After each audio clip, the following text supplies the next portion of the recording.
Le Seigneur soit avec vous. Évangile de Jésus-Christ selon saint Matthieu.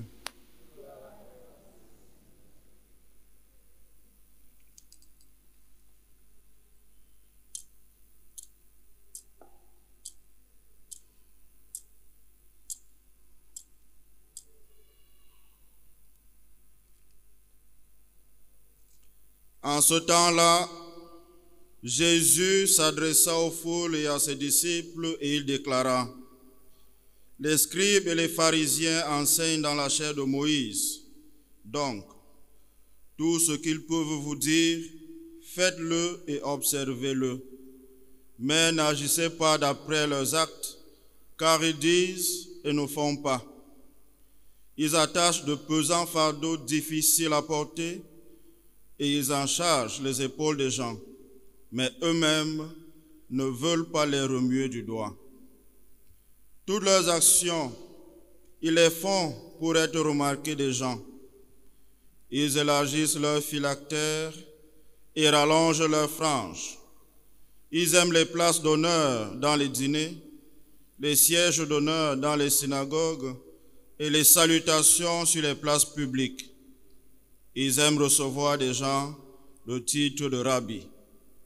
Pour vous, ne vous faites pas donner le titre de rabbi, car vous n'avez qu'un seul maître pour vous enseigner, et vous êtes tous frères. Ne donnez à personne sur terre le nom de Père, car vous n'avez qu'un seul Père, celui qui est aux cieux. Ne vous faites pas non plus donner le titre de maître, car vous n'avez qu'un seul maître, le Christ. Le plus grand parmi vous sera votre serviteur. Qui s'élèvera sera abaissé, et qui s'abaissera sera élevé. Acclamons la parole de Dieu.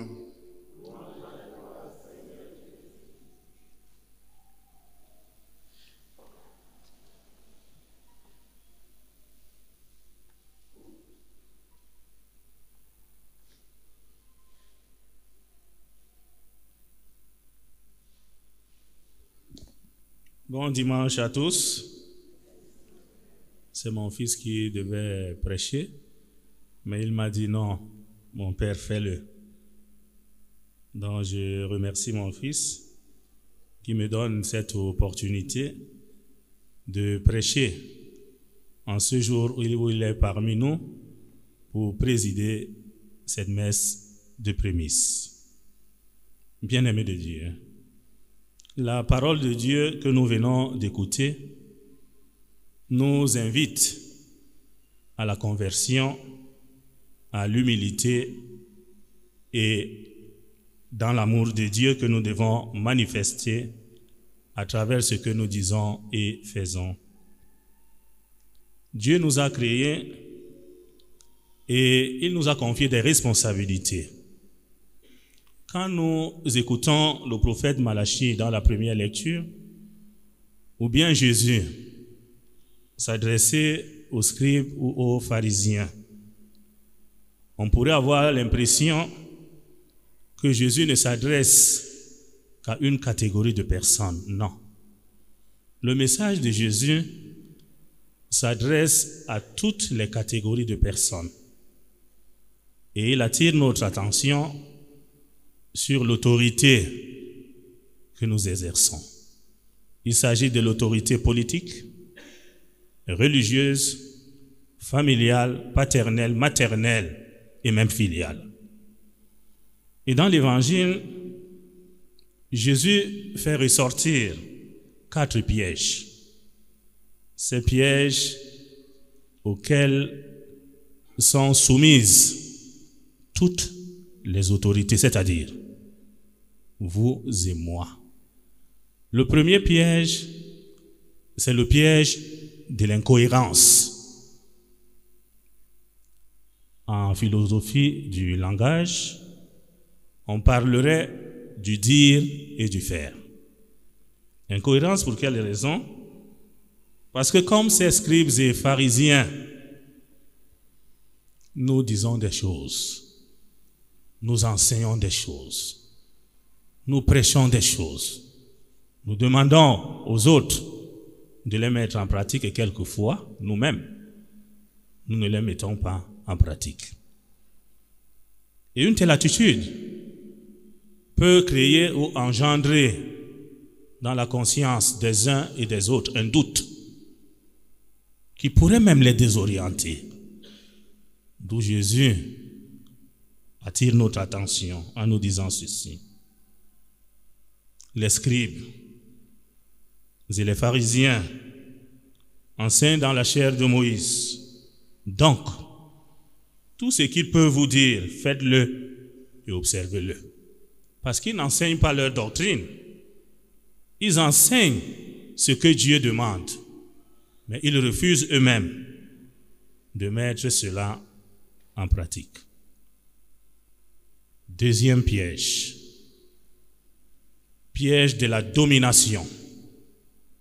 Si Dieu nous a confié des responsabilités, il ne nous a pas confié ces responsabilités pour dominer nos frères et sœurs, pour les écraser, les mater. Mais il s'agit d'une autorité de service. La vraie autorité est celle qui se met au service, non seulement de Dieu, mais aussi de ses frères et sœurs. Troisième piège que Jésus lui-même souligne ici, le piège du paraître. Les pères conciliaires, dans Lumen Gentium, lumière des peuples, et pendant les assises du Concile Vatican II, nous dit ceci. L'homme vaut plus par ce qu'il est que par ce qu'il a. Nous sommes aujourd'hui dans le monde du paraître. Le monde du paraître, au lieu de travailler pour que notre être soit conforme à cette image de Dieu que nous sommes, nous mettons de côté de l'être pour nous accrocher sur le paraître. Le paraître, c'est l'extérieur. Le paraître, ce que nous avons, ce que nous possédons, ce que nous gérons. Ce n'est pas mauvais d'avoir, de posséder, parce que tout cela vient de Dieu. Mais si nous évacuons Dieu de nos différentes possessions, de ce que nous avons, de ce que nous recevons de lui, ça veut dire que nous avons fait faux. Quatrième piège qui nous guette, la recherche des honneurs. Il y a certains parmi nous, et je parle ici des premières places, quand ils sont dans un milieu, ils veulent toujours être vus. Ils veulent toujours les premières places, quand bien même ils ne les méritent pas. Et si vous vous amusez à ne pas leur accorder ces premières places, mais ça devient tout un problème. Je vais vous expliquer un phénomène que j'ai vécu comme prêtre. Quand j'étais curé à Bonabéry, à Saint-Louis, j'avais trouvé une méthode ou une pratique. C'était laquelle? C'était la suivante. Pendant les cérémonies ou bien pendant la messe qui est dite comme nous célébrons, à l'autel, il y avait un mauvais plaisir de faire monter les autorités pour que les autorités politiques traditionnelles se mettent à l'autel. Alors quand j'arrive, la première messe que je suis en train de dire, je leur dis non, faites-les descendre. Ce n'est pas leur place là. Leur place c'est en bas. L'autel est réservé pour les prêtres et pour les ministres qui exercent une fonction. Mais j'ai vu certains sortir et partir. Mais au moins, ce que j'ai demandé, étant conforme à ce que l'Église veut, a été appliqué et c'est resté. Donc c'est pour nous faire comprendre que certains sont tellement accrochés aux titres, aux honneurs,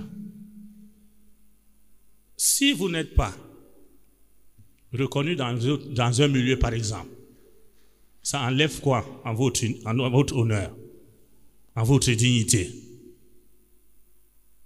C'est même dans le silence qu'on accomplit beaucoup de grandes choses. Voilà autant de pièges qui parsèment nos chemins et quelquefois nous nous laissons emballer dans ces pièges. Les scribes et les pharisiens, comme certains parmi nous aujourd'hui, se sont enfoncés dans ces pièges, au point où ils ont délaissé l'alliance scellée avec Dieu, délaissé la mission qui est la leur, annoncer la bonne nouvelle dans la vérité, dans la justice, et travailler pour la plus grande gloire de Dieu. Ils ont oublié cela.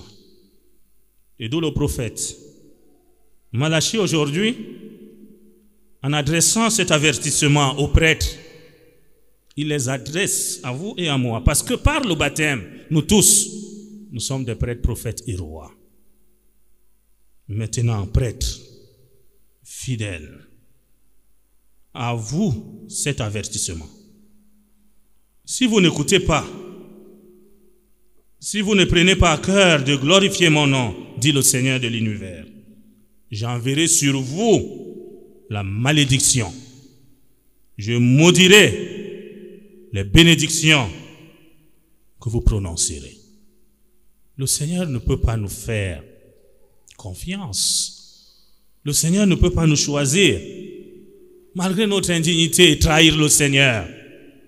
Nous devons à tout moment nous ouvrir à la grâce de Dieu et demander au Seigneur ce que nous devons faire pour lui rester fidèle. Et le psalmiste de dire, garde mon âme dans la paix près de toi, Seigneur. Oui, si nous sommes avec Dieu, le Seigneur gardera notre âme dans la paix. Et si cette âme est gardée près du Seigneur, notre manière de vivre et de faire sera différente du monde entier. Et le psalmiste continue, Seigneur, je n'ai pas le cœur fier, ni le regard ambitieux. Je ne poursuis ni de grands desseins, ni merveilles qui me dépassent. Telle doit être l'attitude de tout chrétien. Laissez Dieu lui-même façonner notre vie. S'abandonner entre les mains de Dieu. Laissez Dieu orienter notre vie. Parce que toute vie est une histoire sacrée pour Dieu. Les hommes, malgré leur méchanceté, malgré ce qu'ils sont, ils ne peuvent pas éteindre l'histoire de Dieu. L'histoire de Dieu est une histoire belle. C'est une histoire que Dieu réalise toujours parce qu'il est le maître des temps et de l'histoire. Et pour entrer dans cette logique de Dieu, le Seigneur nous invite en tout temps et en toutes circonstances de vivre dans la tendresse. Regardons l'image d'une mère dont parle Saint Paul dans la deuxième lecture. L'attention d'une mère vis-à-vis de son fils. Cette affection doit également être la nôtre partout où nous nous trouvons, malgré les peines, les fatigues. Dans l'annonce de la bonne nouvelle, Dieu est avec nous et tout ce que nous faisons pour la plus grande gloire de Dieu n'est pas méconnu de Dieu. Dieu le voit et lui-même c'est la récompense qu'il saura nous donner. C'est dans cette logique de conversion, dans cette logique d'amour et dans le souci d'éviter ces pièges dont parle Jésus dans l'Évangile que nous venons aujourd'hui dire merci au Seigneur. Merci au Seigneur parce que c'est lui qui a choisi notre Fils. Merci au Seigneur parce que c'est lui qui a donné un prêtre à son Église. Merci au Seigneur pour les merveilles qui ne cessent d'accomplir pour nous. Cher fils Christian, je te connais depuis comme grand séminariste. Tu as été en stage chez moi à Bonabéry. Tu as également été en stage chez moi ici à la cathédrale. Je t'ai vu vivre. Tu es un bon garçon. Il ne change pas.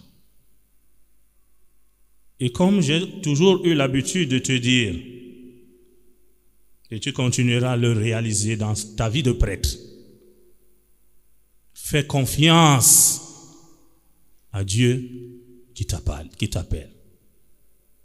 Il y a plus de joie, le prêtre, la noblesse du sacerdoce. Et cette noblesse du sacerdoce ne vient pas d'un homme, ne vient pas d'un groupe, ni même d'un groupuscule. La noblesse du sacerdoce vient de Dieu. Que le Seigneur te donne la grâce d'aimer ton sacerdoce. Qui te donne cette grâce de vivre dans la fidélité aux engagements que tu as prononcés ici devant l'évêque. Ce jour, tu as promis d'être obéissant. Tu as promis d'être chaste et pauvre. Mais d'être roi, je voudrais d'abord te dire, avant de chercher d'être pauvre et chaste, sois d'abord obéissant. Un prêtre désobéissant ne saurait être ni pauvre ni chaste. Sois obéissant à ton évêque. Obéissant à Dieu. Quand on est obéissant, on accueille la parole de Dieu, on est chaste. Cette parole qui nous invite à la chasteté. Quand on est obéissant à Dieu et à son évêque, on peut vivre la pauvreté. Mais quand on est désobéissant, un prêtre désobéissant perd tout. Un père désobéissant s'écarte de sa mission et de sa vocation. Fais confiance à ton évêque. Considère ton évêque comme ton père, à qui tu peux te confier, à qui tu peux t'ouvrir, à qui tu peux dire tes joies, tes succès et même tes difficultés, tes peines, sans toutefois avoir peur. Parce que lui, il saura mieux t'aimer comme un père. Comme prêtre, reste un prêtre libre, la liberté des enfants de Dieu. Ne te laisse jamais manipuler dans le souci de rechercher un privilège, dans le souci de privilégier telle ou telle personne. Mais non, mène ton sacerdoce dans la vérité, dans la transparence. Quand il faut prêcher la vérité, prêche la vérité, même quand elle choque. Même si tu es rejeté, tu seras rejeté par tous et non par Dieu. L'essentiel, c'est d'être aimé par Dieu qui t'appelle et qui t'envoie aujourd'hui. Que le Seigneur, en ce jour où tu viens lui dire merci, malgré nos limites, accueille nos actions de grâce et surtout qu'il rende fructueuse ta mission. Et ce peuple qui te regarde aujourd'hui et qui t'aime et qui te porte dans leurs humbles prières, que le Seigneur leur donne la grâce de découvrir en toi un prêtre joyeux, un prêtre heureux, un prêtre pieux, un prêtre qui s'abandonne à Dieu et un prêtre qui est au service de Dieu, de ses frères, pour leur sanctification et sa propre sanctification. Loué soit Jésus-Christ.